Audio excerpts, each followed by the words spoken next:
नमस्कार साथीहरू, स्वागत छ यहाँहरूलाई मेरो च्यानल सेवा साधना एजुकेसनमा। आज हामीले यस भिडियो अन्तर्गत शिक्षक सेवा आयोग विशेष केही महत्त्वपूर्ण बहुवैकल्पिक प्रश्नहरू लिएर आएको छौँ, जुन चाहिँ हजुरहरूलाई शिक्षक सेवा आयोगमा अति नै महत्त्वपूर्ण हुनेछ। र लागौँ आजको भिडियोतर्फ। आजको भिडियोमा प्रश्न नम्बर 1 मा रहेको छ, शिक्षक सेवा आयोगको काम, कर्तव्य र अधिकारभित्र तलको कुन पर्दैन? अप्सन क, अध्यापन अनुमति पत्र प्रदान गर्ने। अप्सन ख, शिक्षकको स्थायी नियुक्ति तथा बढुवाको लागि सिफारिस गर्ने। शिक्षकको सेवा शर्त र सुविधा निर्धारण गर्ने। अप्सन ख, माथिका सबै। ल यसको उत्तर गेस गर्नु साथीहरू। ल यसको सही उत्तर हो शिक्षकको सेवा शर्त र सुविधा निर्धारण गर्ने। त्यसै गरी प्रश्न नम्बर 2, शिक्षकको निवृत्ति भरण, उपदान, औषधि उपचार खर्च आदिको व्यवस्था गर्ने निकाय कुन हो? अप्सन क, शिक्षा मन्त्रालय। अप्सन ख, शिक्षा विकास निर्देशनालय। अप्सन ग, राष्ट्रिय शिक्षक किताबखाना। अप्सन ख, शिक्षा विकास तथा समन्वय इकाइ। यसको सही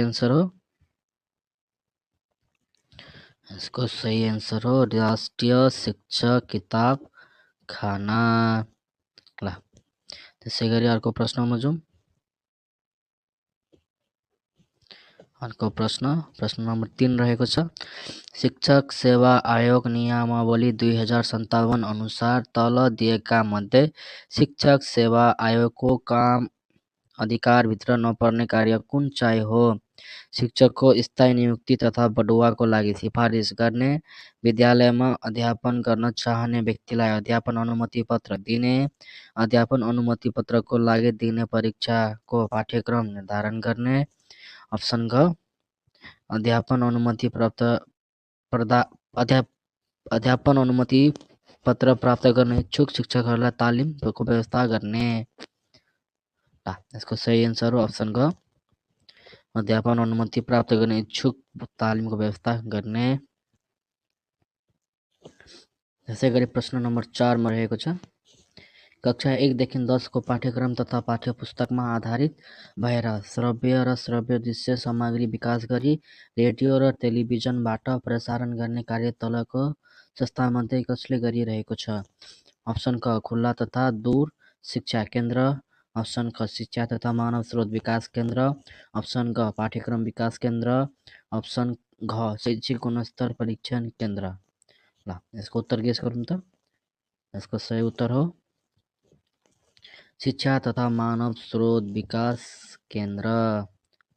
त्यसै गरी अर्को प्रश्नमा जाउँ। प्रश्न नम्बर 5, नेपालको संविधानले प्रत्येक नागरिकलाई राज्यबाट आधारभूत तहसम्मको शिक्षा अनिवार्य र निशुल्क तथा माध्यमिक तहसम्मको शिक्षा निशुल्क पाउने व्यवस्थाको रूपमा लिएको छ। कुन व्यवस्थाको रूपमा लिएको छ? अप्सन क, अनिवार्य र निशुल्क, सर्वसुलभ र अनिवार्य, राज्यको कानुन। अप्सन ग, मौलिक हक। यसको सही आन्सर हो मौलिक हक। त्यसै गरी प्रश्न नम्बर 5 मा जाउँ। 6 नम्बर सरी। नेपालको संविधानको अनुसूची 9 मा कुन तहको अधिकारको सूची समावेश गरिएको छ? अप्सन क, सङ्घको अधिकार। अप्सन बी, प्रदेशको अधिकार। अप्सन सी, स्थानीय तहको अधिकार। अप्सन डी, सङ्घ, प्रदेश र स्थानीय तहको अधिकार। ल अनुसूची 5 मा रहेको छ सङ्घको अधिकार। त्यसै गरी 6 मा रहेको छ प्रदेशको अधिकार। त्यसै गरी 7 मा रहेको छ सङ्घ र प्रदेशको अधिकार।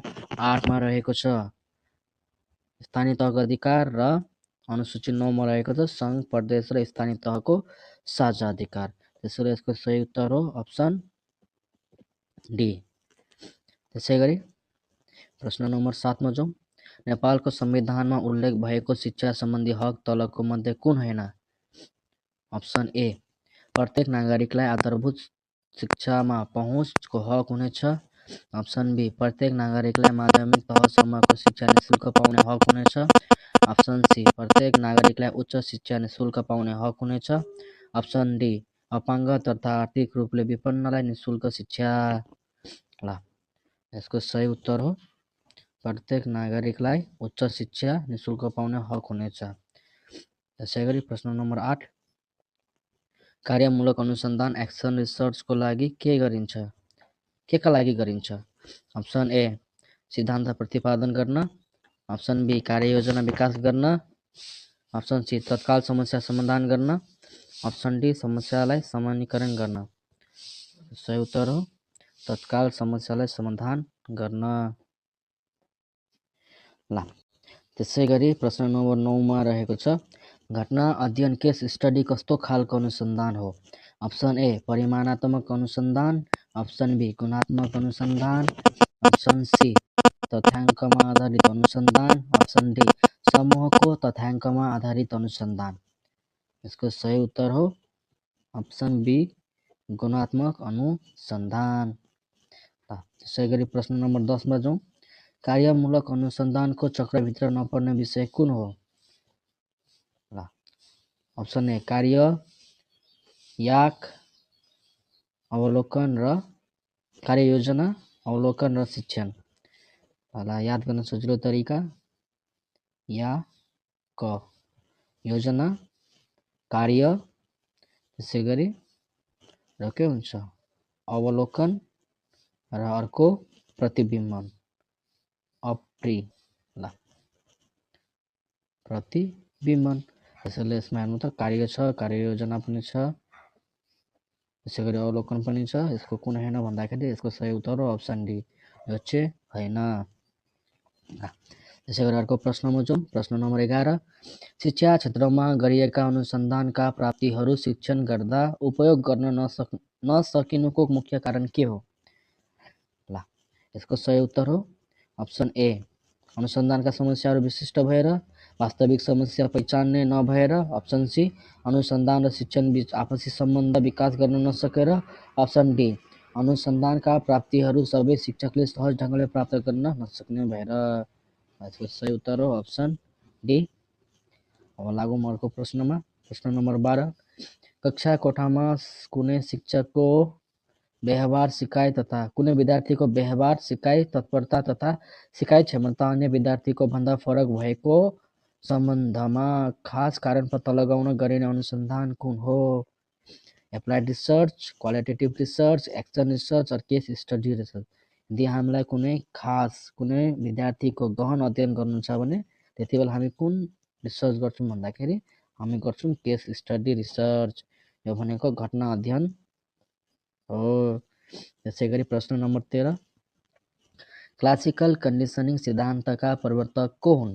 BF Skinner, option B Edward Thorndike, option C Ivan Pavlov र अप्सन डी जोन डिवे।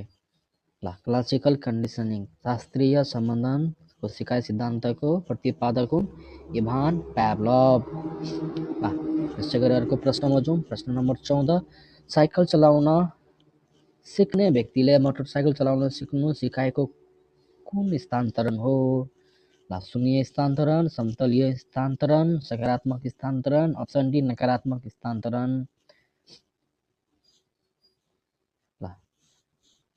यसको सही उत्तर हो सकारात्मक स्थानान्तरण।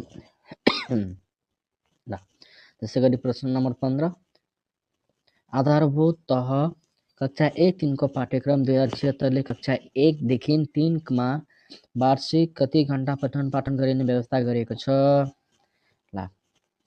836, 832, 884, 936। यसको सही आन्सर हो 832 घण्टा। हस् त आजलाई यति नै।